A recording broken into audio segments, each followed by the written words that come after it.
Spotlight talks की एक और एपिसोड के साथ खालिद और महाविश एक बार फिर आपके साथ हैं। महाविश, एक बड़ी अच्छी मैंने कोटेशन पढ़ी और वो कुछ इस तरह से थी कि motivation gets you going and discipline keeps you growing. हमारे आज के जो मेहमान हैं वो इसी कोटेशन का एक बड़ा अमली सबूत हैं। इन्होंने पाकिस्तान का एक बहुत बड़ा कॉरपोरेट कॉन्ग्लोमरेट है एंग्रो कॉरपोरेशन, उसके यंगेस्ट सीईओ, उसकी दो कंपनीज़ एंग्रो LNG टर्मिनल्स और एंग्रो वोपैक बिल तरतीब, जो कि तकरीबन 60% गैस इंपोर्ट्स और 90% केमिकल इंपोर्ट्स पाकिस्तान के लिए जो खिदमात अंजाम दे रही हैं। और ये तो चलिए उनकी कॉरपोरेट ज़िंदगी की एक बात है ना, एक बहुत बड़ा कंट्रीब्यूशन एक ये ज़बरदस्त सी किताब जिसके वो ऑथर भी हैं। ये we are very fortunate to have him with us, Syed Ammar Shah sahab. क्या हाल हैं, कैसे हैं आप? अस्सलाम वालेकुम Khalid sahab, Mahwesh, thank you so much for having me here. I am great जी। चलिए, वंडरफुल। आपकी प्रेजेंस एक तो किताब आगे रखी हुई है, ये तो मेरा दिल चाह रहा है इस पे पहले कुछ बात शुरू कर ली जाए, लेकिन आपकी माशाल्लाह contributions in the corporate world and being the author, we would like to start with the beginning. दिल तो चाह रहा है कि हम ज़रा पूछें कि इतनी अच्छी किताब में क्या है, लेकिन कुछ हम शुरू से जानना चाहेंगे कि आपने अपना करियर कैसे स्टार्ट किया और ये यंगेस्ट CEO होने की सीढ़ियाँ तो नहीं, एलिवेटर से इतने ऊपर कैसे आ गए? लेकिन यहाँ मैं एक सवाल को ऐड करूँगी। अम्मार बाय प्रोफेशन जो है वो, बल्कि बाय क्वालिफिकेशन इंजीनियर हैं, और उसके बाद फिर ये बिज़नेस डेवलपमेंट की साइड पे रहे। तो क्या सोचा था कि मुझसे पढ़ा नहीं जा रहा है, इंजीनियरिंग हो नहीं रही, चलो मैं मार्केटिंग की तरफ आ जाऊँगा या सेल्स की तरफ आ जाऊँगा, या ये समहाउ होता चला गया and you were just floating? So I'll start off जो खालिद साहब ने बात की, and then I'll build on to your question also. So a little bit about myself. So my name is Sayyid Ammar Shah. Alhamdulillah, representing Engro Vopak and Engro LNG as CEO. It's 2 months in my new assignment so far. I am an electrical engineer, जिस तरह महावेश ने अभी contribute किया from NUST. This is 2008. अगर थोड़ा सा उससे पहले चले जाएं तो I've done my O and A levels from Foundation Public School. My ancestral background is from Punjab. So मेरी पैदाइश फैसलाबाद की है, बट मेरी पहली जो सालगिरह हुई थी वो कराची में हुई थी. So we move to Karachi in the same year by virtue of my father's job. तो we move to Karachi, been in Karachi for almost 38 years. हमने कराची के कोई 7-8 इलाके घूमे फिरे, because when we came to Karachi we were on rent, which is very natural. तो Clifton, sea view, Tariq road, PCHS, Hali road, I might be missing some of the names, and then eventually Malir Kent. So I've seen some parts of Karachi by virtue of living there, and then most parts of Karachi by virtue of playing football. अगर जब भी हम football पर जाएंगे तो मैं आपको surprise करूँगा कि कराची में कैसे कैसे इलाके हैं और कैसे कैसे नेबरहुड्स एग्जिस्ट करते हैं. You'll be surprised also. तो that's my personal background very quickly. I've been with Engro for almost 16 years now.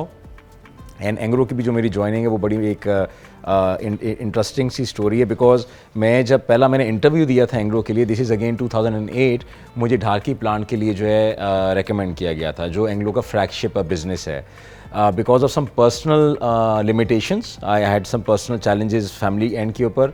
Living Karachi was not a option for me. I was very clear कि यार this is not going to work. Living Pakistan तो बहुत दूर की बात है, but living my family in Karachi was also not option for me. तो मैंने धार की डिक्लाइन किया, एंड उस वक्त फिर यूनिलीवर एंड PNG में भी मैंने इंटरव्यूज़ दिए थे. They were also scouting me, but वो भी रहीम यार खान बेस्ड अपॉर्चुनिटीज़ बन रही थी, तो वो भी मैंने मना कर दिया. फिर मेरा एक दोस्त होता है एंग्रो पॉलीमर्स में, अभी he is in Sweden now. उस वक्त एंग्रो पॉलीमर्स एक एथिलीन का प्रोजेक्ट कर रहा था, एंड उनको ट्रेनिंग इंजीनियर्स चाहिए थे, बिकॉज प्रोजेक्ट्स में यूजुअली जो है ना मैन पावर की शॉर्टेज होती है एंड थोड़ी सी आइट्रेशन वगैरह भी रहती है. तो मुझे एक दिन फ़ोन आता है, मार किधर हो? मैंने कहा जी मैं इधर हूँ. तो यार मैंने तुम्हारी बात कर दी है, तुम्हारे मैंने कागजात जमा करा दिए हैं, सिर्फ आ जाओ और साइन कर दो और तुम्हारी नौकरी पक्की होगी. हमें लड़के चाहिए. और Waqas was my batchmate from NUST. तो मैं बड़ा खुश हुआ कि अच्छा नौकरी मिली. मैंने पूछा स्टाइपेंड कितना है? तो उस ज़माने में 25,000 रुपये स्टाइपेंड था, और वो फॉर अ यूनिवर्सिटी गाय जो फ्रेश मार्केट में आया है, 1,000 रुपये, 10,000 रुपये, 20,000 रुपये जब आप कमाने लग जाते हैं ना, आप इधर उड़ने लग जाते हैं. आप कहते हैं यार मज़ा आ गया. तो मैंने कहा पैसे भी अच्छे हैं. तो मैंने कहा यार आना किधर है? तो उसने कहा यार तुमने कल पोर्ट कासिम आना है, एंड तुमने जो है ना वो वहाँ पर तुम्हारा वो स्क्रीनिंग करके और डॉक्यूमेंट साइन कर देंगे. तो मैंने कहा कि यार पोर्ट कासिम कौन जाएगा, because port Qasim from my house was 30-35 kilometres, and it was maybe 1 hour drive, and I have never been to port Qasim in my life. तो मैं बिल्कुल अपने कंफर्ट जोन से बाहर जा रहा था, तो मैंने उसको भी मना कर दिया। मैंने कहा नहीं यार, मैं पोर्ट कासिम नहीं आ रहा। And now I was left with nothing. मैंने सारी अपॉर्चुनिटीज़ मना कर दी, कराची से बाहर भी नहीं जाना, यहाँ पर भी नहीं जाना, पोर्ट कासिम भी नहीं जाना। तो बट कुदरतन कह लें, किस्मतन कह लें, अगस्त में मुझे फिर एंग्रो ओपैक से दोबारा फ़ोन आया। उन्होंने कहा कि जी हमारे पास एक और अपॉर्चुनिटी है। तो मैंने कहा जी फ्रॉम एंग्रो एक और अपॉर्चुनिटी है। मैंने कहा अच्छा जी। मैंने कहा जी किधर आना है? उन्होंने कहा आपको पोर्ट कासिम आना होगा। मैंने कहा सर मैं बिल्कुल आऊँगा port Qasim. And I joined Engro Vopak as a trainee engineer. And वो जो आउट ऑफ कंफर्ट जोन नहीं जाने वाला जो मेरा लेसन लर्निंग हुई ज़िंदगी में, उस वक्त प्रोजेक्ट हो रहा था। So I was a trainee engineer. So गाड़ी सबसे पहले मुझे पिक करती थी सुबह 7 सवा 7 बजे। एंड हम पूरा कराची घूम के सब लड़कों को पिक करते थे। तो वो मुझे मेरी तबीयत साफ़ कर दी उन्होंने पोर्ट कासिम जाते जाते। एंड देन वापसी पे भी वो सब ड्रॉप होके I was the last drop because I was the youngest in the junior most in the team. And I guess you were the luckiest क्योंकि आपका कंफर्ट जोन शुरू में ही तोड़ दिया गया। Correct, I would agree. So वो जो 2 years project life मैंने गुजारी ना, उसमें इतना फील्ड एक्सपोजर कह लें एंड इतना आपको स्ट्रेच एंड स्ट्रेस मिल गया कि जो आपने बात की फाउंडेशन बनाई ना।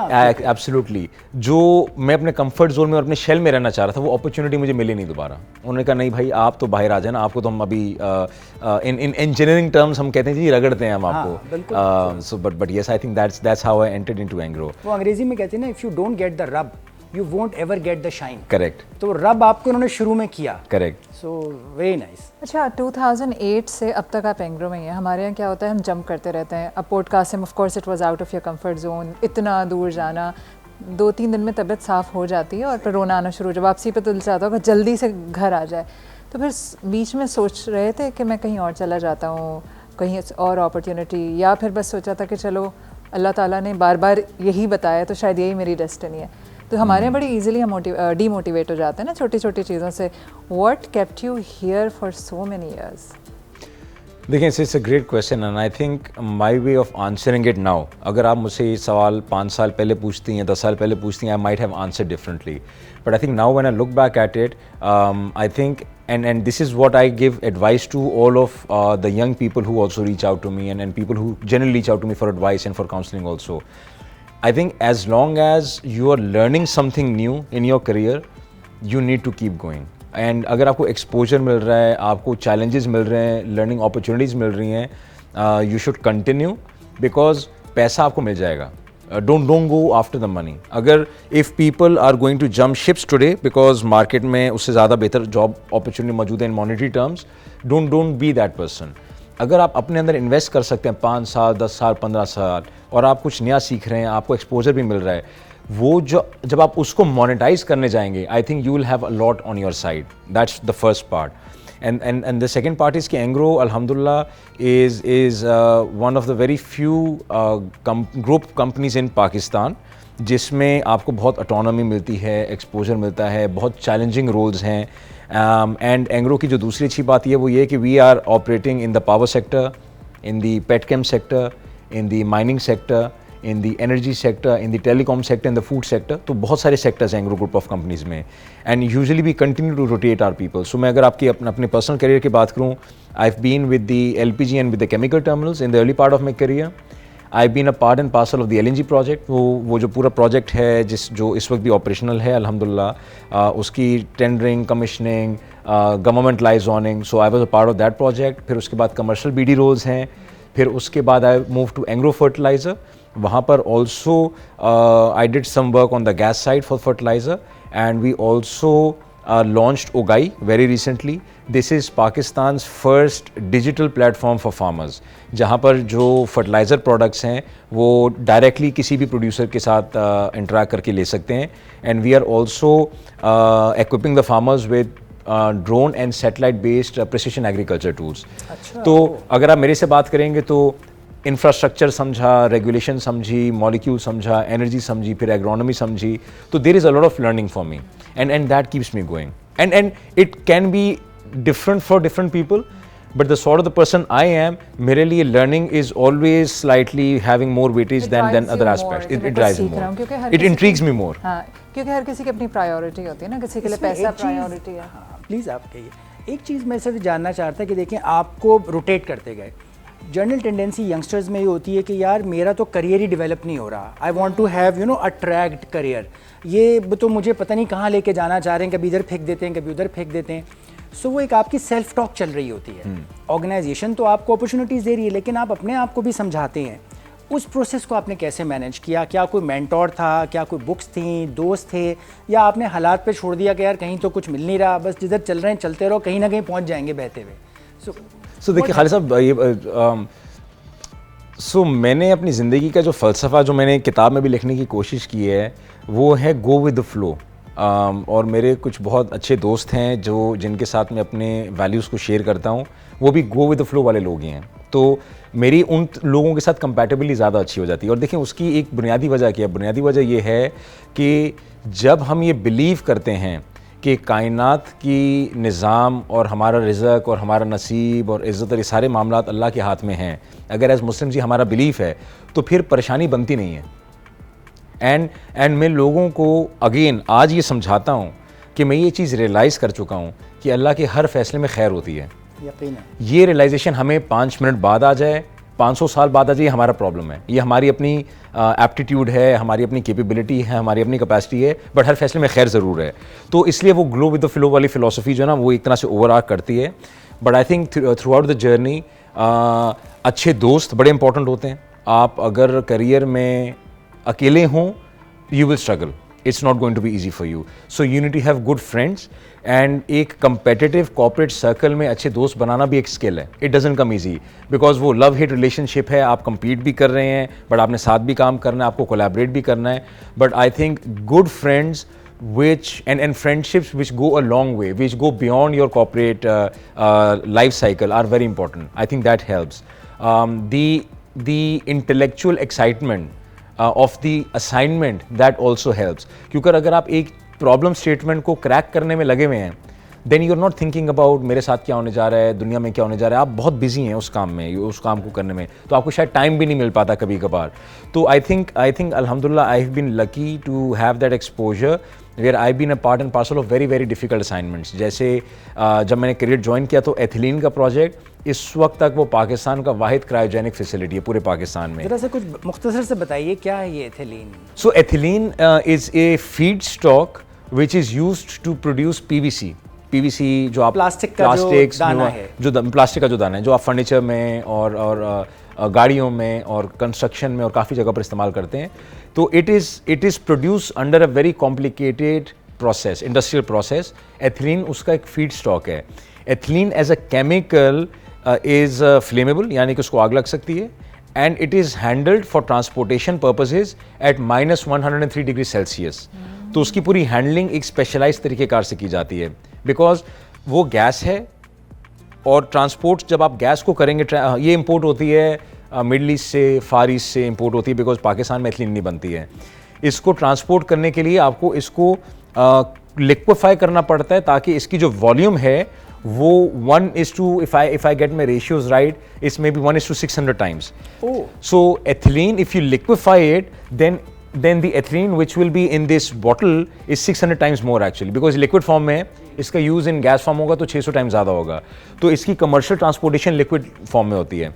तो वो एथिलीन का प्रोजेक्ट हम कर रहे थे, तो it require so we were putting up a facility to handle the whole product. First time in Pakistan, still the only facility that does for Pakistan. LNG का जब हम प्रोजेक्ट कर रहे थे, we were the first ones in Pakistan again. I was a part of that project also.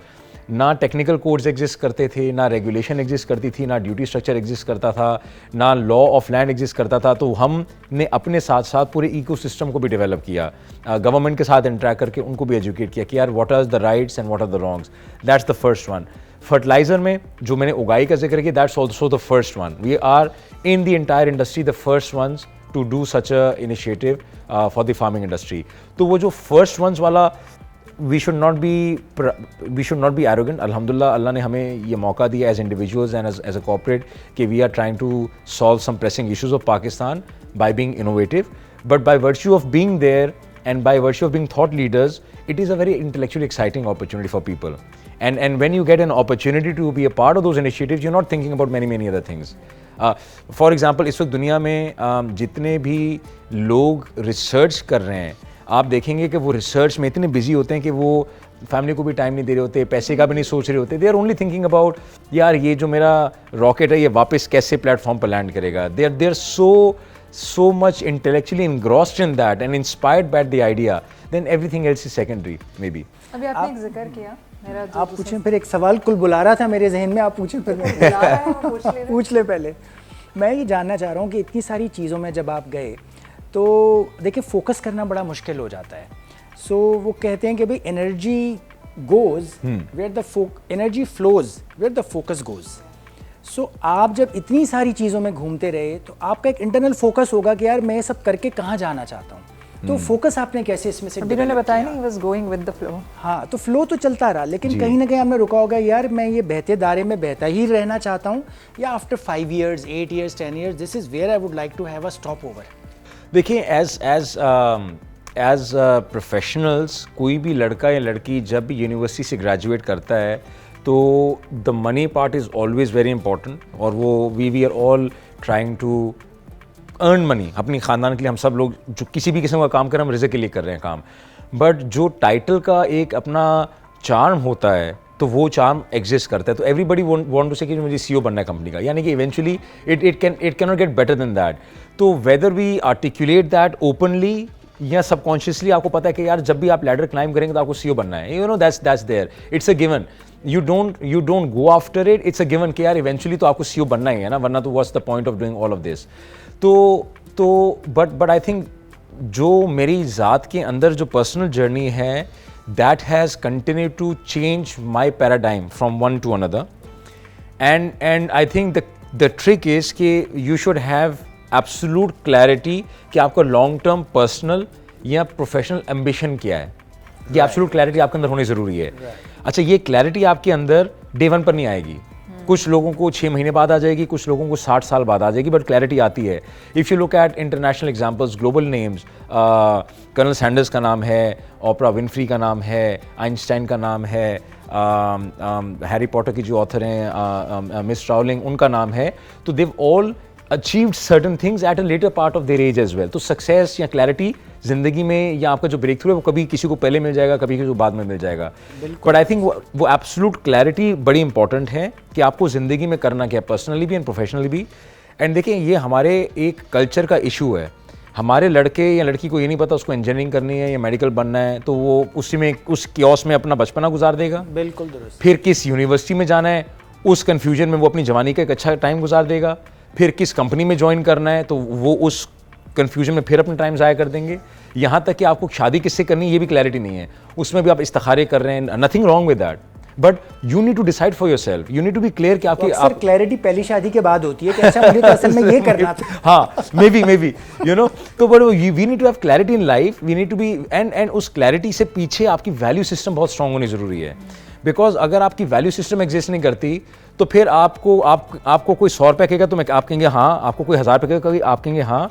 You need to have a strong value system in your life so that you can say कि यार देखें ये 10 values हैं, ये 3 तो non कॉम्प्रोमाइजेबल हैं, इसके ऊपर तो जिद है, लड़ाई है, इसके ऊपर तो यू नो घर जाना है तो मैं घर चलना जाने के लिए तैयार हूँ, बट इस पर बात नहीं हो सकती है। And the rest okay fine, we can talk about them. So या so you need to be clear on your value system, you need to have clarity on your long term ambitions and then go after it. And then you need to filter out the short term distractions, because वो आएंगी, personal life में भी आएंगी, professional life में भी आएंगी। It's never going to be a flight towards that goal. तो you need to develop that ability to also know कि हाँ यार ये डिस्ट्रैक्शन है, इसको मुझे राइड करना है, जाना मुझे इधर ही है। क्लैरिटी ऑफ थॉट जरूरी है मेरे लिए। बड़ी अच्छी बात कही आपने जी। अच्छा, इस तरह आपने कहा ना कि हमें हमारे अगर हम बिल्कुल तन्हा होते हैं तो स्ट्रगल ज़्यादा फील होती है, अच्छे दोस्त बनाने चाहिए, कॉर्पोरेट सेक्टर में बनाने चाहिए, ऐसे दोस्तों जो कॉर्पोरेट सेक्टर के अलावा भी आपके बहुत अच्छे दोस्त हों। लेकिन मेरा तजुर्बा भी है, ऑब्जर्वेशन भी है, हमने इस तरह देखा भी है कि जब आपके दोस्तों में से एक फर्स्ट आ जाता है तो बाकी पक्का दोस्त भी जेलस हो जाता है। सिमिलरली अगर आप सारे फ्रेंड्स हैं, ऑफ कोर्स आपके फ्रेंड्स अगर आप ही के एज ग्रुप के हैं या आप ही के एक ही सर्टन लेवल पे होंगे, and all of a sudden एक फ्रेंड या तो वीपी बन जाता है, सीईओ बन जाता है, तो कहीं ना कहीं दूसरे दोस्तों को अपने जज्बात को मैनेज करना पड़ता है। नॉट ओनली दैट, वो जो सीईओ बनता है अब वो कहीं बीच में फंस जाता है। how to handle and manage my friendships and how to create a certain boundary कि जो पहले कोई भी आके ताली मार देता था या कोई भी आके कंधे पे हाथ रख के कह रहे अम्मार ये, अब अम्मार जो है CEO है. How are you managing it? कहना आसान होता है जी, I'm the youngest CEO, but you are from the lot that you were best friends with, or maybe you were playing football with them, ना? तो ये कितना मुश्किल है? I think Mavish, great question. I think so young CEO के ऊपर हम बाद में बात करते हैं, पहले हम सिर्फ CEO के ऊपर बात करते हैं. मुझे CEO बनने के बाद इस चीज़ का अंदाज़ा हुआ कि हम जब अपने CEOs के साथ खुश नहीं होते थे कि यार उन्होंने इस तरह के फ़ैसले क्यों कर दिए वो हमें अब रियलाइजेशन होती है. मुझे भी 2 महीने हुए हैं एंड आई नाउ रियलाइज़ कि यार why people were thinking differently, behaving differently, because as you go higher in any hierarchy your circle of influence continues to increase and your stake holders continue to increase as well.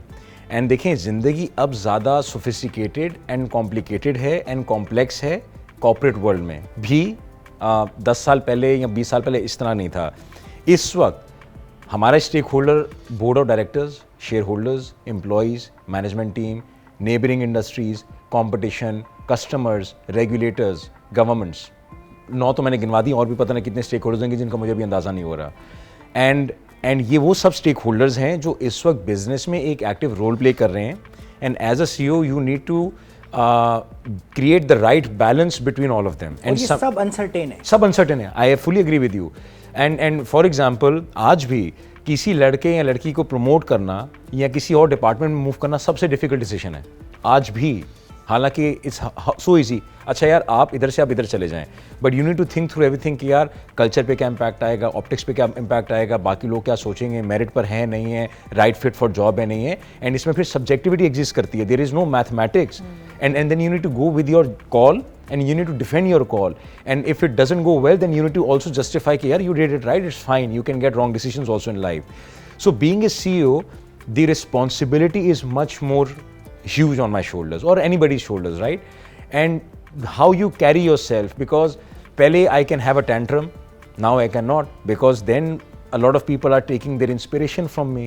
Consciously, subconsciously, they're looking up to me and saying, यार how is Amar going to behave in this situation? अगर मैं CEO नहीं था तो मैं किसी भी तरीके से behave कर सकता हूँ, but now everybody saying कि अच्छा जी अब अमार अगर disappointed हैं तो पूरी organization disappoint होने लग जाती है. तो you need to be that fatherly figure. Just like I'll give you a very personal example. Pakistan के हालात अच्छे नहीं हैं, नौकरी में आप struggle कर रहे हैं, and you go home to your children and say यार आज हम KFC नहीं खाएंगे और आप कुछ नहीं हो सकता क्योंकि जो ना पाकिस्तान डूबने जा रहा है और मुझे तनख्वाह नहीं मिलने लगी, तो बच्चा स्ट्रेस में डिप्रेशन में आ जाएगा. But as a father it is my job to give the right message to the child. ये मेरे प्रॉब्लम्स हैं, I will figure it out, you enjoy your life, I am here, I am protecting you. तो as a CEO वो responsibility आपके ऊपर आती है, and you need to be the father figure for the entire organisation and to create that balance with all of the stake holders. Now a younger CEO carries the extra responsibility of number 1, justifying the decision कि it was the right call, because many people will be now इसमें ऐसा क्या है, और इनको भी क्या पता, ये तो अभी CEO बने हैं, कल के बच्चे हमें पता, ये अब हमें बताएंगे कि क्या करना है, you know. So I really respect my leadership who trusted me with this job, and they also decided कि यार we will defend our decision also. जिस तरह अभी हमने बात की, young CEO है, you know, difficult business ecosystem है, something can go wrong. आपने कल का बच्चा बना दिया था जी, तो ये तो होना ही था, you know. So it's a very bold decision that they've also taken, which also obliges me to also do my job well. मेरे ऊपर added responsibility है. And then again दोस्त यार अच्छा अब तो आप CEO हो गए, मुझे भी मैसेज आते हैं. कल रात में मेरे एक बड़े अच्छे करीबी दोस्त के साथ WhatsApp शेयर हो रहा था, ऑस्ट्रेलिया में होते हैं. ये वो साहब हैं जिनके साथ मैंने प्रोजेक्ट में बड़ा अच्छा टाइम स्पेंड किया है. तो कल मैंने उनको मैसेज किया कि यार आप हमें लिफ्ट ही नहीं कराते हैं, तो उन्होंने कहा जी अब आप CEO साहब बन गए हैं तो जो नो अब आपकी क्या और हम क्या. तो इस तरह की चीज़ें आपको ऐसा तो नहीं हुआ हमारे के उस WhatsApp ग्रुप के बाद पैरेलल एक WhatsApp ग्रुप बने जिसमें आप नहीं हैं. You never know. But I think how I overcome it is कि I continue to remain authentic. For me authenticity is very important. तो मैं आज भी लोगों से वैसे मिलता हूँ जैसे मैं पहले मिलता था, एंड आज भी मेरे कंधे पे कोई भी वैसे ही हाथ रख सकता है जैसे पहले हाथ रखता था. मैं बहुत ज़्यादा हायरार्की कॉन्शियस नहीं हूँ. मेरे कमरे में आज भी कोई भी किसी भी तरीके से आ सकते हैं, तो but that is my management style, that is because authenticity is very important to me. मैं अपनी ज़ात में किसी किस्म का ईगो, अपनी ज़ात में किसी किस्म की एरोगेंस नहीं लेकर आना चाहता, बिकॉज मुझे ये अंदाज़ा है, आई डू रियलाइज़ कि अगर मैं आज कुछ हूँ तो इसमें मेरा कमाल कम है और कुदरत का कमाल ज़्यादा है। अभी आपने बात की कि हायरिंग की, कि उन लोगों को भी क्रेडिट जाता है जिन्होंने इतना यंग कोई बंदा हायर किया। अगर हम सिर्फ हायरिंग की बात करें, बहुत सारे स्टूडेंट्स होते हैं जो कि इंजीनियरिंग यूनिवर्सिटीज़ से निकलते हैं और उनको हर कोई एंग्रो के ख्वाब देखता है, या दूसरे डेस्कॉन इंजीनियरिंग है जो बड़ी ऑर्गेनाइजेशंस हैं। आप अगर किसी को हायर करें तो किसी कैंडिडेट में कौन सी क्वालिटीज़ हैं जो आप देखते हैं? May be it will help, this answer will help a lot of students जो कि अपने अंदर फिर वो एबिलिटी या वो ट्रेड्स डेवलप करें ताकि वो हायरेबल हो सकें। देखें, it's a great question and a very important question, because अगर हमारे यंग लॉट और जो लोग अब वर्कफोर्स ज्वाइन कर रहे हैं या कर चुके हैं, अगर वो इसको समझ लेंगे तो आई थिंक बहुत अच्छा ट्रांजिशन होगा उनका यूनिवर्सिटी लाइफ से कॉर्पोरेट वर्ल्ड में। एंड मैं अभी रिसेंटली लास्ट वीक में एक यूनिवर्सिटी गया था, I will not take names, and वहाँ पर भी I try to speak with them and I realise, जो मुझे ऑलरेडी पहले पता था, कि यार एक बहुत सीवियर डिस्कनेक्ट है यूनिवर्सिटी की लाइफ में और कॉर्पोरेट एक्सपेक्टेशंस में। एंड ये डिस्कनेक्ट मेरे टाइम पर भी मौजूद था। जब when I joined Engro, that disconnect was also there, and मैं आपको बताता हूँ डिस्कनेक्ट क्यों और किस तरह का है। देखें, सबसे पहली रियलाइजेशन जो होनी चाहिए लोगों में, वो ये है कि your university credibility, your GPA is only going to take you to an interview seat. आपकी जो 16 साल की एजुकेशन है, जिसमें आपके O लेवल्स है या मैट्रिक है और फिर A लेवल्स है, इंटर, और फिर आपकी यूनिवर्सिटी है, तो that only brings you to the interview table. ये आपकी 16 साल की एफर्ट यहाँ पर अब खत्म हो गई है। It does not guarantee a job. It's just as simple as कि आप इधर मैं बैठा हूँ आज आकर और आप मेरा इंटरव्यू ले रहे हैं, इसके पीछे मेरी 16 साल की एफर्ट है, मेरे वालिदैन की 16 साल की इन्वेस्टमेंट है मेरे अंदर। अब इधर से आगे जब जाऊंगा वो मैं खुद हूँ। It's a piece of paper that stamps that you have studied such and such thing. That's about Correct. Now when somebody is on the interview side, on interview table or on the interview chair, हम क्या gauge करते हैं? उसका confidence, उसकी integrity, उसकी personality, उसकी honesty, उसकी leadership skills, उसकी कोलैबोरेशन, उसकी ओपननेस, उसकी फॉर एग्जाम्पल सबसे सिंपल सवाल होता है, यार आप अपने अंदर क्या चेंज करना चाहते हैं? And there so many candidates जो बड़े स्मार्ट आंसर्स देते हैं कि जी बिकॉज मैं बहुत सो वो अपनी अच्छाई को वीकनेस प्रेजेंट करें, but then there some candidates who are very honest and they also they have got self actualisation के अंदर क्या इश्यूज हैं। We will always prefer those people जो अपने अंदर रियलिटी चेक रखते हैं, so it's a complicated conversation, but the key message is कि there is a lot that a person and that a student has to develop on their own, because जब वो university से बाहर निकल आएंगे then is too late. And मैं आपको इसके कुछ एग्जांपल्स देता हूँ।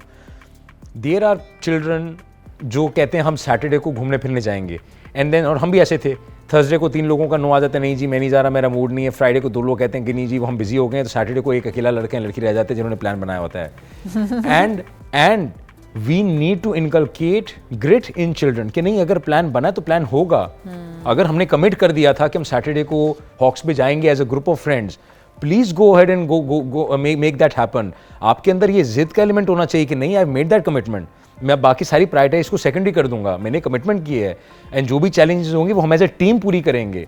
तो ये बिहेवियर ट्रेट है जो लड़के लड़कियों में नहीं होता, बिकॉज मैंने आपको एक बेसिक एग्जाम्पल दिया, हम ये सैटरडे को करेंगे एंड वो प्लान वीन ऑफ हो जाता है। Your ability to do what you have committed has to be there. दूसरा, हम जब असाइनमेंट्स करने जा रहे होते हैं तो मेरा स्कोर अच्छा आ जाए, आपका स्कोर अच्छा ना आए, मेरा GPA अच्छा आ जाए, आपका GPA ना आए, हम शेयर नहीं कर रहे होते हैं, इन्फॉर्मेशन शेयर नहीं कर रहे होते हैं यूनिवर्सिटी लाइफ में। We need to realise in corporate world either all of us will succeed together और will all fail together, because आपके ऑब्जेक्टिव्स एंड असाइनमेंट्स इस तरह स्ट्रक्चर्ड होते हैं कि आपको उनसे इन्फॉर्मेशन चाहिए, आपको मुझसे डेटा चाहिए, आपको मेरा टाइम चाहिए। तो अगर हमारे ऑब्जेक्टिव्स कोहेसिव नहीं है और अगर हम कोलैबोरेटिव नहीं है, तो मैं अपना काम तो करके आ जाऊंगा, बट वो इतना पुअर और इनकम्प्लीट होगा क्योंकि उसमें आपका इनपुट नहीं है, उसमें आपका इनपुट नहीं है, उसमें कलेक्टिव थॉट प्रोसेस नहीं है। तो जो टीम वर्क और कोलैबोरेशन है वो इतना इंपॉर्टेंट है कि आप उसको जितनी उसके ऊपर बात करें कम है। एंड टीम वर्क के लिए ट्रस्ट बड़ा इंपॉर्टेंट है, and trust is twofold. हम उसको कहते हैं फेवरेटिज्म है, हम उसको कहते हैं यार ये तो बॉस का चहीता है, ये रियलिटी है। मेरी टीम में वो 3 लोग, वो 6 लोग, वो 9 लोग मेरे फेवरेट्स हैं जो अच्छा काम कर आते हैं। मैं हर मुश्किल काम उन्हीं को दूंगा, because I know their ability to deliver that task in quality and in time is there, their ability to understand the output is there. Because अभी मैंने जिस तरह बताया, we are dealing with very very complicated task, पहली बार होने जा रहा है, कॉम्प्लिकेटेड टेक्नोलॉजी है, कॉम्प्लिकेटेड कमर्शियल बिजनेस मॉडल्स हैं, तो you put your best teams on that.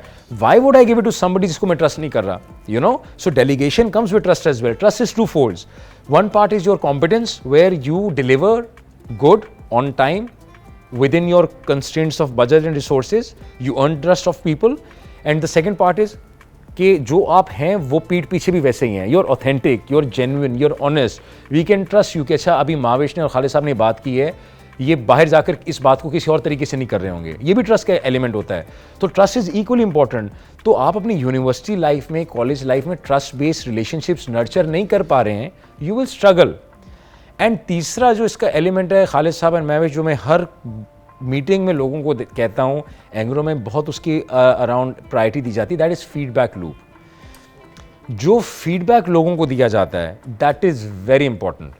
And feedback का जो सबसे ख़तरनाक काम है वो दो हैं। एक ये, कायनात का कोई भी शख्स ये मानने के लिए तैयार नहीं कि इसमें कोई मसला है। एंड मैं आपको उसका बड़ा एक रिलीजियस एग्जाम्पल देता हूँ। आप किसी क्रिश्चियन प्रीस्ट के पास जाएंगे, वो कहेगा यार I am going to paradise, mister Khalid you will go to hell because you are Muslim. Exactly. आप किसी हिंदू के पास चले जाएंगे, वो कहेंगे यार हम तो स्वर्ग में जाएंगे, हमारे साहब आप नरक में जाएंगे। आप किसी मुस्लिम मौलवी के पास चले जाएंगे, वो कहेगा जी हम तो जन्नत में जाएंगे, आपके लिए दोज़ख बनी है। तो कायनात का कोई भी शख्स ये मानने के लिए तैयार नहीं है कि यार उसमें कोई मसला है, उसको कोई सेल्फ एक्चुअलाइजेशन की ज़रूरत है, उसको कोई चीज़ डिफरेंट करने की ज़रूरत है। We are all flawless. हम जिंदगी के हर फैसले को जस्टिफाई करते हैं। वो चोरी भी क्यों गया, हम उसको जस्टिफाई करेंगे, यार मेरे पास पैसे नहीं थे तो मैंने चोरी कर ली, तो क्या हुआ, वो भी तो करता है। तो we don't consider that we have to change ourselves in any form और वे। तो एक तो मसला ये है कि हम फीडबैक लेते ही नहीं क्योंकि हम तो परफेक्ट हैं।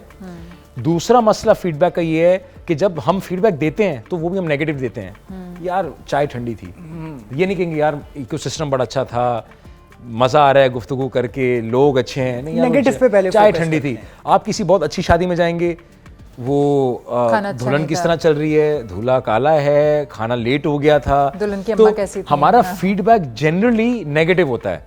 उससे क्या होता है कि दरवाजा बंद कर देते हैं, अगला बंदा सुनने के लिए तैयार नहीं है। तो it is a two way process where the people who are giving feedback have to also learn how to give the right feedback in the right manner to the right person, and the person who's receiving feedback has to understand कि अगर वो feedback को consider नहीं करेंगे they are out of the system। and उसका trick क्या है? उसका trick ये है, feedback is not right or wrong, feedback is feedback। मैं अगर घर जाता हूँ और मेरी मिसेज मुझे कहती हैं कि मार आप मुझे टाइम नहीं देते, और मैं उनको कहता हूँ अभी कल तो हम घूमने गए थे और परसों तो हमने किया था, it collapses, the whole conversation collapses। I need to understand why she is saying कि आप मुझे टाइम नहीं देते हैं। अच्छा, तो ask her the question, she should tell you examples, and then you will have a good conversation and you will realize कि यार I need to address that in a certain manner। ये आपको पता है ना, ये बात आपकी मिसेज भी सुन रही जी होंगी। जी जी जी तो ये absolutely। पूछेंगी इस पे क्या ये आप इसी तरह कहते हैं। so we need to consider feedback sacred। and इसका एक और ट्रिक है, एंड फीडबैक में ज़्यादा बात क्यों कर रहा हूँ क्योंकि आई थिंक जो लड़का या लड़की या जो शख्स फीडबैक को सीरियसली कंसिडर करेगा वो ज़िंदगी में नाकाम नहीं हो सकता। और इसकी ट्रिक ये है, आप अपने स्टेक होल्डर्स को मैप कर लें कि आपके स्टेक होल्डर्स कौन हैं। जिस तरह मैंने भी बात की थी कि दुनिया कॉम्प्लेक्स हो चुकी है, हमें लगता है कि सिर्फ मेरा लाइन मैनेजर ही मेरा स्टेक होल्डर है, हम ये रियलाइज़ नहीं करते कि मेरा पीयर ग्रुप भी मेरा स्टेक होल्डर है, मेरे रिपोर्टीज़ भी मेरे स्टेक होल्डर हैं, मेरे पड़ोसी भी मेरे स्टेक होल्डर्स हैं। तो पहले तो आप अपने स्टेक होल्डर्स को मैप कर लें, घर में भी, पर्सनली भी। Your spouse is your stakeholder, your children are your stakeholder, your parents are your stakeholder, your neighbours are your stakeholder. आप अपने स्टेक होल्डर्स को मैप कर लें, एंड अपने इंपॉर्टेंट स्टेक होल्डर्स का feedback को आप secret रखिएगा। इस बहस में ना जाइएगा कि यार इसने बात सही की है, गलत की है, उसने ये बात कही है, मुझे समझने की ज़रूरत है और मुझे इसको एड्रेस करना है और मुझे ये परसेप्शन तोड़ना है। Reality is based on perceptions. Amar Shah एक टॉल आदमी है क्योंकि उस क्राउड में सारे छोटे कद के लोग मौजूद थे, और अमार शाह एक शॉर्ट आदमी क्योंकि वो हॉलैंड चला गया था, सारे 6 फुट 6 लोग थे। ये परसेप्शन बेस्ड लाइफ है। इस चीज़ को रियलाइज करें कि फैक्ट्स कोई चीज़ नहीं है, work on the perceptions around you, that's very important. Perceptions are more strong than the reality. Correct. अच्छा, एक सवाल आपकी सारी गुफ्तगू से आया, आपने कहा जी ग्रिट होना चाहिए और आप टीम वर्क होना चाहिए। आपको ऐसा नहीं लगता कि आपके अंदर ये चीज़ें डेवलप ज़्यादा इसलिए हुई क्योंकि आप सालों से फुटबॉल खेलते रहे? हमें स्पोर्ट्स जो है वो स्पोर्ट्समैन स्पिरिट देती है, और हमारे यहाँ पाकिस्तान में यूजुअली स्पोर्ट्स नहीं खेली जाती है। हमारी मैक्सिमम जो स्पोर्ट है वो है बैठ के चाय के ढाबे पे। ये हमारी मैक्सिमम और फेवरेट स्पोर्ट्स है पॉलिटिक्स। हाँ, वही मैं वो हम कह रही खेलते थी, हैं। सियासत पे गुफ्तगू कर ली, रोने धोने कर लिए, बाकी हम थोड़े वीडियो गेम्स खेल लेते हैं। ये हमारी मैक्सिमम स्पोर्ट है, हम देख लेते हैं।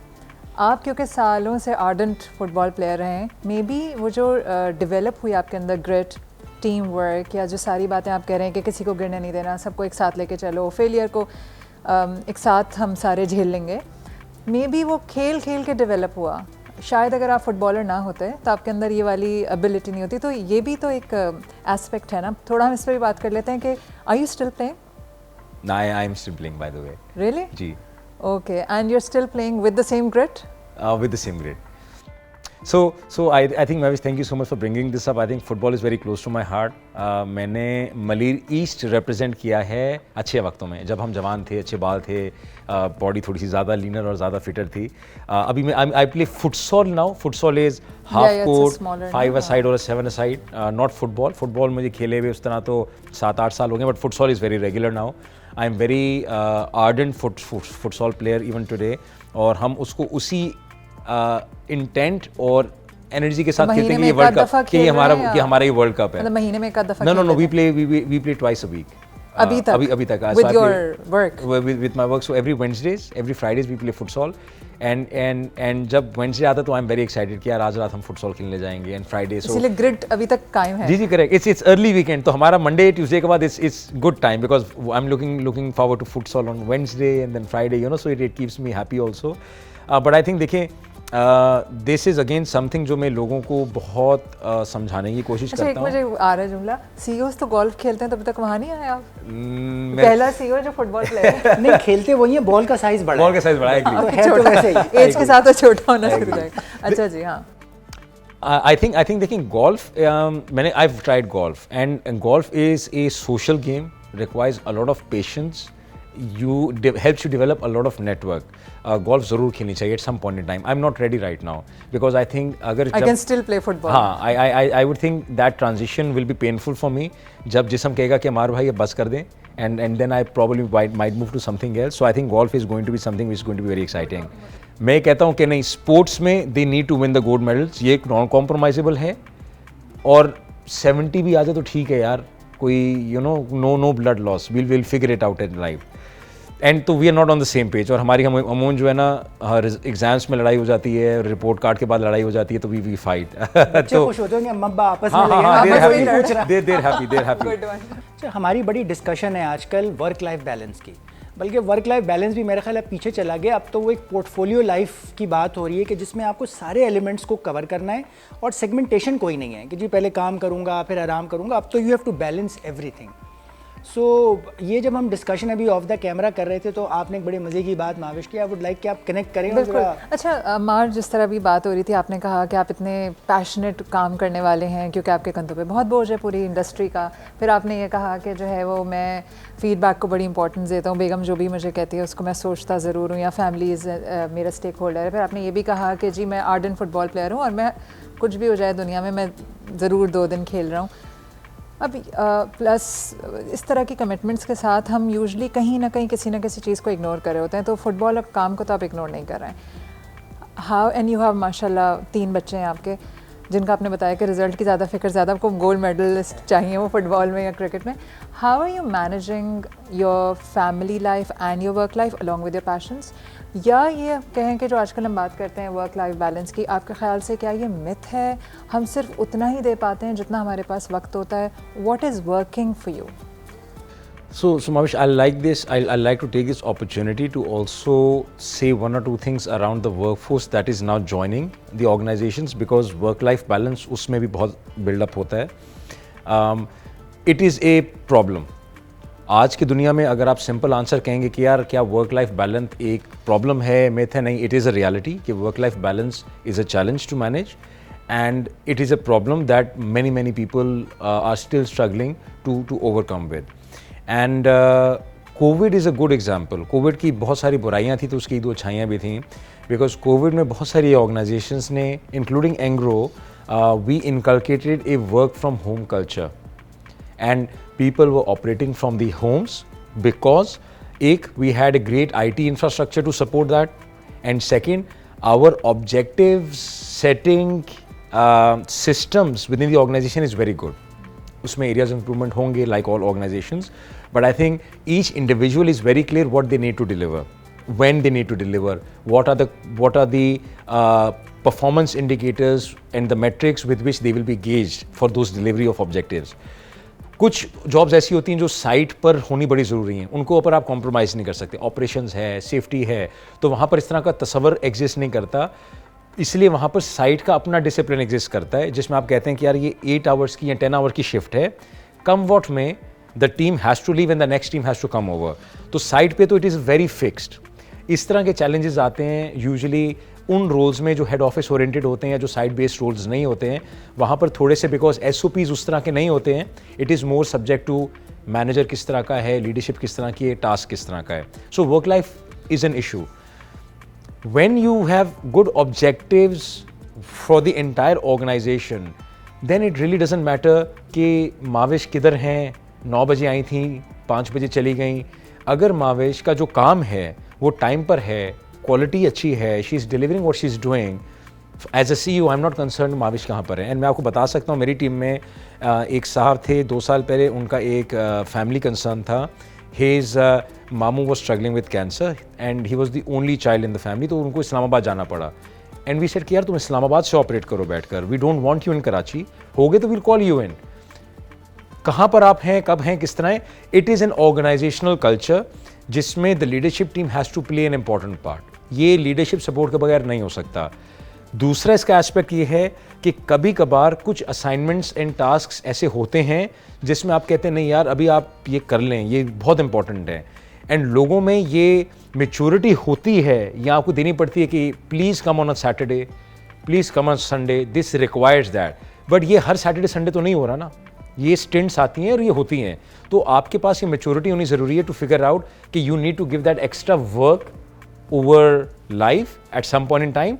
But then the organization and the leadership has to also create life for that person over work जब उसको ज़रूरत होगी इस चीज़ की। It's a mutual conversation, right? And the third part of this is कि देखें जो हमने ट्रस्ट के ऊपर बात की थी, वो ट्रस्ट बड़ा इंपॉर्टेंट है कि अगर एक एम्प्लॉई घर पर भी है तो वो उस प्रोफेशनल सैंक्टिटी के बाहर नहीं है, यानी कि पता चले कि वो वर्क लाइफ बैलेंस के चक्कर में वो घर पर जो है ना वो मस्ती कर रहा है या वो अपना ऑफिस टाइम्स के दौरान कुछ ऐसा काम करे जो उसको नहीं करना चाहिए था। So it is a complicated conversation पर से। बट मैं आपको बताता हूँ, जूम की जो चीफ ऑपरेटिंग ऑफिसर थे, again I was lucky enough to attend one of this sessions. उन्होंने कहा कि उन्होंने कोविड में के बाद 2 चीज़ें कर ली हैं। एक, ऑफिस स्पेस में उन्होंने पर्सनल क्यूबिकल्स और वो चीज़ें एलिमिनेट कर दी, एंड उन्होंने ओपन पब्लिक स्पेसेस क्रिएट किए हैं, और वो ये कहते हैं कि हमने अपने लोगों को कहा है कि जी जो आपका डेस्कटॉप का काम है, जो आपका रिसर्च ओरिएंटेड काम है, आप घर जाकर करें जहाँ पर आपको किसी की ज़रूरत नहीं है। So you operate from home, आप हफ्ते में 2 दिन 3 दिन ज़रूर आएँ office, but you interact with people, socialise with them, network with them, help them, but when you are doing your work you do it at your home, we are okay with that.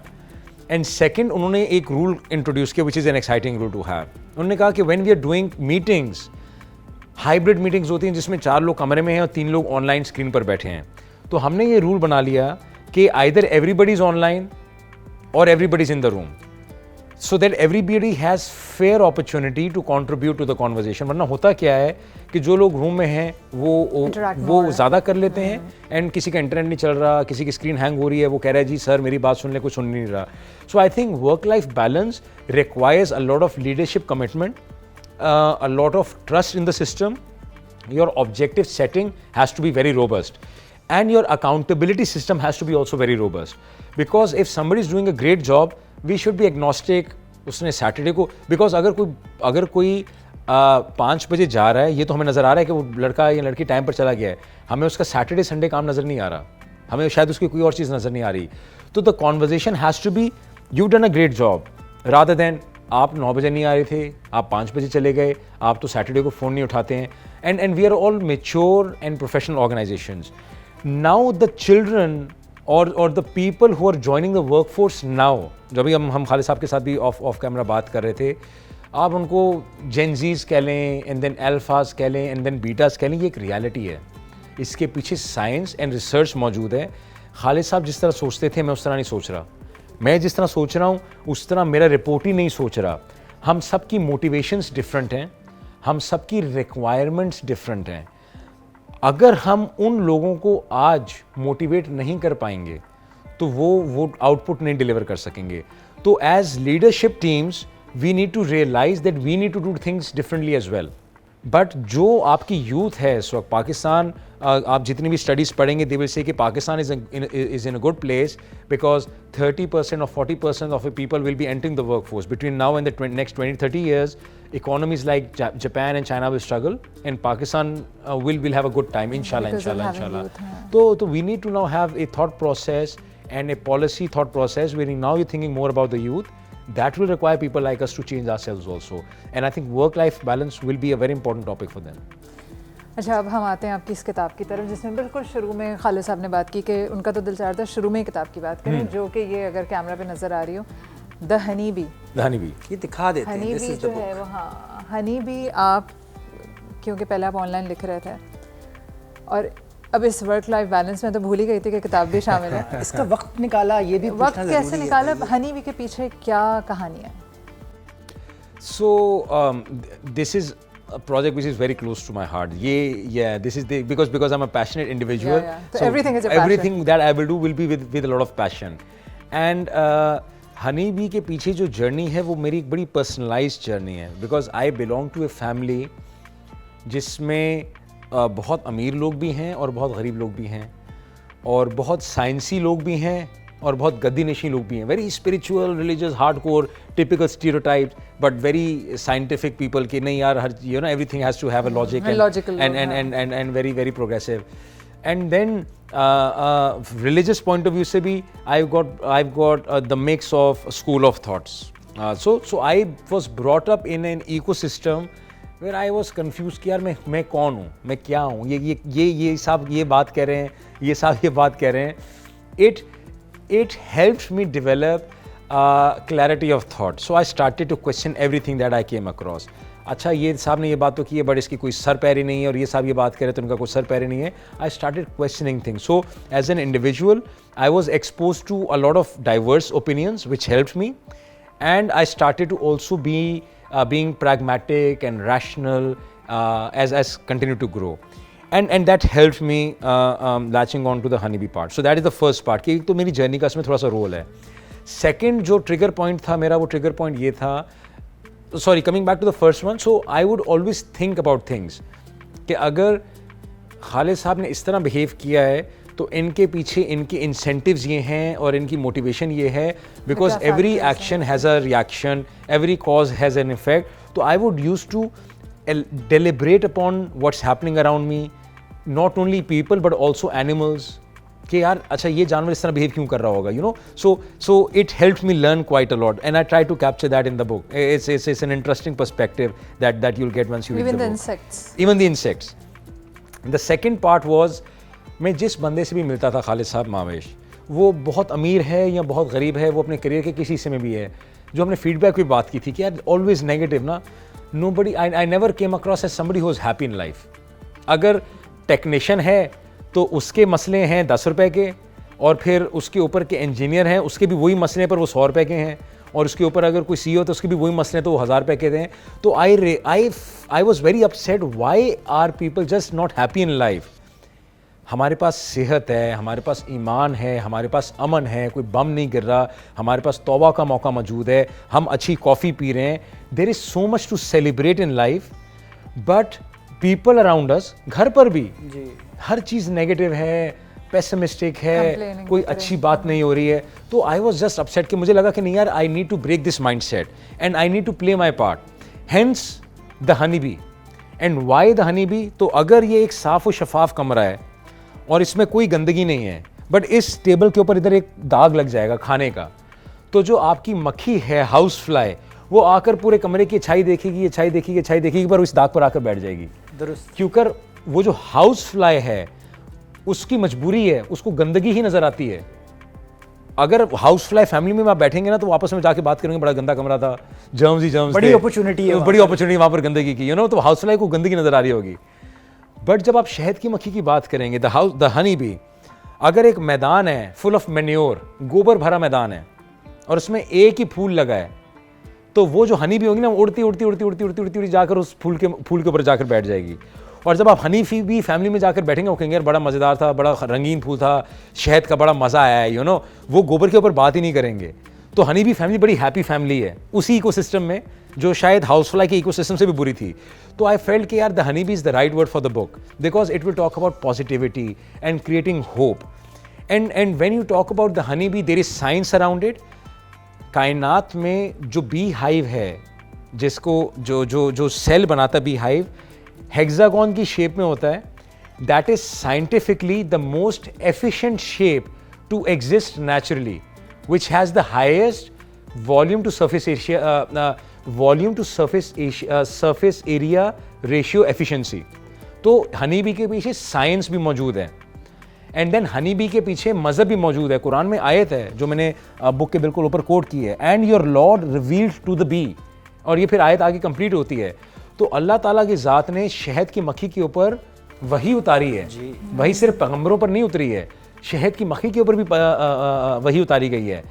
और उसमें फिर क्या हुआ, शफा डाल दी गई, सफाई डाल दी गई, अच्छाई डाल दी गई।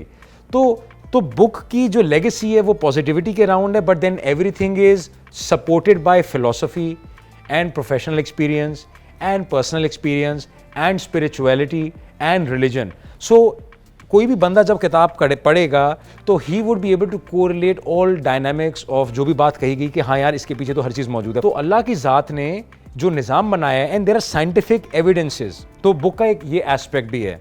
एंड फिर बुक का एक तीसरा, अल्लाह ने हमारा रिस्क तब उतारा था जब शायद हम आलम अरवा में थे और हम उसके लिए परेशान। Correct, scientifically speaking we can argue about this also कि यार ये जो बात की गई इसके पीछे साइंटिफिक एग्जाम्पल्स भी हैं।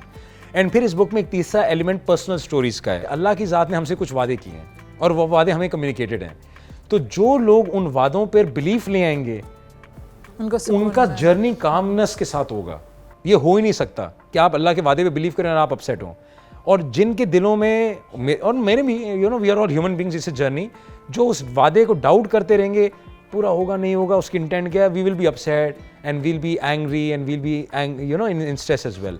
तो the intent of the book is कि जी अगर हम किसी भी एक शख्स को पॉजिटिव करने में कामयाब हो जाएंगे, it will have a macro impact, inshallah. That's going to be a legacy too, na, once you'll be gone. I hope so. Whenever the people, this book will remain and all its lessons. खैर, हम towards the end एक बहुत ही rapid fire round करते हैं. Thank you so much for your time and for very interesting stories from your life. और I am sure कि वो जो कहते हैं ना कि पूरी कॉन्वर्सेशन से किसी ने एक भी कोई चीज़ पिक कर ली होती है तो हक अदा हो जाता है उस पूरे उस कॉन्वर्सेशन का। तो हमारे पास कुछ इंटरेस्टिंग सवाल हैं जो बहुत कोई कहें 1 word आंसर या मैक्सिमम 2 words हो सकते हैं, तो रैपिड फायर करते हैं। अच्छा जी, what's your favourite childhood memory? I think I was in class 6. We went to Islamabad for the first time as family. So, looking at the mountains and traveling with the family, I think I still remember that.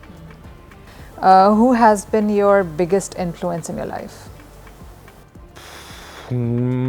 Personally, I think 3 people. So my mamu, I think he was very logical and I enjoyed arguing a lot with him. मज़हब के बारे में and दुनियावी मामलात के बारे में. My father, I learned a lot of patience from him. And my mother, because जो मेरी passionate side है वो मेरी वालदा की तरफ से, she's very gritty. She's very gritty. यानी कि जो जिद का element है, अगर उनका mind बन जाए, it's very difficult to, you know, convince her to do something else. ज़बरदस्त. If you could switch careers for a day, what would you do instead of being CEO? And instead of playing football professionally? Up to you. I would. So football is a given. I think I'll try to give a different answer because वो कहेंगे यार पूरी conversation football के बारे में कर ली. Nothing like playing football and getting paid for it, you know. But I think I would love to be a good chef. I hate cooking, but I think कि अगर आप एक अच्छा chef हैं, you can be very creative with it and you can create a lot of goodwill with it because खाने से बहुत लोगों के ताल्लुकात आप अच्छे करते हैं and you can earn a lot of money out of it also. I think a good chef. सही है. Any of your favorite books or movie or a season that you watched on Netflix, anything that inspired you, that you loved, जिसने आपकी ज़िंदगी पे कुछ असर छोड़ा, कुछ भी हो सकता है, मूवी भी हो सकती है, something that जो आपके ऊपर कुछ impression छोड़ गई हो? बहुत सारे ऑप्शंस कोई मेरे एक माइंड दो में आ रहे बता हैं जी, दीजिए। बहुत सारे ऑप्शंस मेरे माइंड में आ रहे हैं. I think from a book perspective थोड़ा सा stereotypical answer, but Quran, because I think it is a book full of hope. उनकी जितनी भी कुरान की स्टोरीज़ हैं उसमें उम्मीद है, उसमें पॉजिटिविटी है, उसमें सक्सेस है, उसमें डिस्ट्रैक्शंस के बाद एक इवेंचुअल एंड गोल का अचीवमेंट है. तो I think Quran absolutely is a great book to read and to be inspired with. TV shows में सीजन्स में too many to name, but I think cosmos जो है ओरिजिनली कार्ल सेगन की है, but जो रीसेंट रीमेक है ये नील digress Tyson की है. And it's a good infographic about how the universe works and very exciting, very inspiring. अच्छा जी, what is a skill that you wish you could master? Cooking? You want to be a chef? Chef. Anything that you really want कि काश मुझे ये भी आता. I think to improve communicating what. इतनी देर से वैसे you are a good communicator, इस पे भी improve करना है. हाँ, I think this is something जिसमें ये हमारा काफी long interview हो गया because of. हाँ, but I think to communicate at the right place at the right time and different लोगों को एक ही बात different तरीके में समझाना, I think that's a great skill to have. I think to be able to communicate the right thing at the right time in the right manner with different intellect and EQ of people, I think that's a good skill to have. Okay, तो you think कि आप अभी वो mastery नहीं आई है? I think ये end तक चलना चाहिए because see again मैं थोड़ा सा लंबा हो जाऊँगा because it's a rapid fire है, but please give me the opportunity. I personally feel कि communication is what makes people ashraful makhluqat, and our ability to communicate is what differentiates us from animals. and इसीलिए जो archangel है, जो मलाइका मुकरबीन में से भी सबसे अफजल फरिश्ता है, वो फरिश्ता है जो कम्युनिकेशन लेकर आया, जिब्राइल अमीन अलैहिस्सलाम. एंड इसीलिए जो हमारे अंबिया हैं वो भी अंबिया हैं क्योंकि उन पर कम्युनिकेशन उतारी गई है. तो communication is something which is exceptionally important for human beings. इसमें एजुकेशन भी आ जाती है, इसमें रिलेशनशिप बिल्डिंग भी आ जाती है, इसमें बहुत कुछ आ जाता है. एंड कम्युनिकेशन के ऊपर अगर आप पहली आयत वही जो रसूलुल्लाह सल्लल्लाहु अलैहि वसल्लम की ज़ात के ऊपर उतरी कि जी read in the name of God, और जो उनकी आखिरी वसीयत है वो कि जी give me a pen so I can write something for you so that you don't you know so वो भी कम्युनिकेशन के दरमियान है उनकी पूरी जर्नी, पढ़ने लिखने से लेके लिखने तक की. और so communication is something I think we can't underemphasise the importance of that. It's so important. If you could go somewhere right now, travel a place, वो कौन सी जगह होगी जहाँ अभी आप कहें मैं बैग उठाऊँ वहाँ चला जाऊँ घूमने फिरने? माचू पिचू, वो मेरी वो बकेट लिस्ट में है. I've seen 22 countries, but I think Egypt fascinates me, New Zealand fascinates me, Peru fascinates me by all means. Okay, Peru. So what's one piece of advice you would give to your younger self? Learn to shun intellectual arrogance very quickly, because that was a big handicap. Surrender your intellectual arrogance. Yeah. Come out of your intellectual arrogance, because I think जब तक आप वो नहीं करेंगे आपकी growth hamper रहेगी. And your comfort zone also. It's all interconnected. You are in your comfort zone because you are arrogant enough to say कि मैं यही करूँगा, जिसने कुछ और करना वो आके कर ले, मैं तो इसी तरह रहना चाहता हूँ. If you had to describe yourself in 3 words, what would that be? Very easy. You can now say that after Gritty. So yeah. Passionate, so passionate, committed, gritty, committed, whatever, clear-headed. Okay, good. What's your favorite way to unwind after a busy day? We already know. Football, sugar, cravings. कुछ मीठा खा लें. कुछ मीठा ज़रूर खाना है.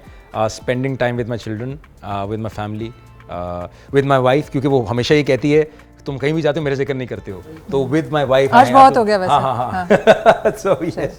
Chilling, good. So spending time with the family, eating something sugary, and then food. कितना contrast है ना? Football खेल रहे हैं और मीठा खा रहे हैं. सही है. अच्छा जी, what is the first thing you do in the morning? So other than so I would drink water. Okay. The glass. सही है. What is there something about you जिसको जान के लोग हैरान रह जाएंगे कि हैं हमारे के अंदर ये भी है? Anything that world does not know? So I'm a very authentic, I think I'm a very authentic, transparent sort of a guy, so nothing to surprise I can probably move my ears. मैं कान हिला सकता हूँ. If that's a rapid fire answer. But I think I've gone to school on motorbikes. मतलब ये from a social startup point आप of खुद view. चला के जाते थे, वो आपको बाइक पे लेके जाते थे? वाले साहब लेके जाते थे. तो आप एक मतलब बड़े नॉर्मल से बैकग्राउंड से हैं. Yes. I've seen. Ji. Maybe that. अच्छा जी. If not football, what any other sports जो आप खेलते हैं? I love to play sports. I play table tennis, basketball, cricket मैंने बहुत अच्छी खेली है. And मैं फुटबॉलर नहीं होता अगर हम 99 का वर्ल्ड कप नहीं हारते. I was an exceptionally fast bowler. So yeah, sports is very close to my heart. Video games are very close to my heart. अच्छा. मैं अभी भी I play PlayStation, हम वो FIFA वगैरह खेलते हैं with my son. मैंने बचपन में आर्केडिंग बहुत ज़्यादा की है. तो डांटे पड़ी उस पर? या हम चूँकि गर्मियों की छुट्टियां लाहौर गुजारते थे एंड आई स्टिल रिमेंबर सुबह में 4 रुपये या 5 रुपये लेकर जाता था. This is mid 90s and मैं आर्केडिंग करता था सुबह 10 बजे से लेकर रात 6-7 बजे तक. एंड यूजुअली मुझे पीछे से मेरे वो नाना आते थे, वो एक थप्पड़ पड़ता था एंड वो मुझे साथ लेकर जाते थे. यूजुअली ऐसा होता था. A very typical childhood from that perspective. Last question, who is your favourite footballer and why? Many, but I would say Maldini, Italian defender, AC Milan, very good looking, very charismatic when he used to play football, and I fell in love with football because of Maldini actually. Why? Because he was good looking? Maybe yes, but also because I think he was just too good.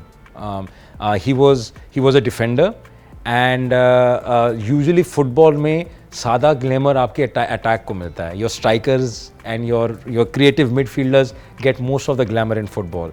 But Maldini being a defender had that glamour with him and strikers used to fear him. So he was that standing out alone in the crowd sort of figure in the footballing fraternity. Yeah, I am a defender, but you still remember my name.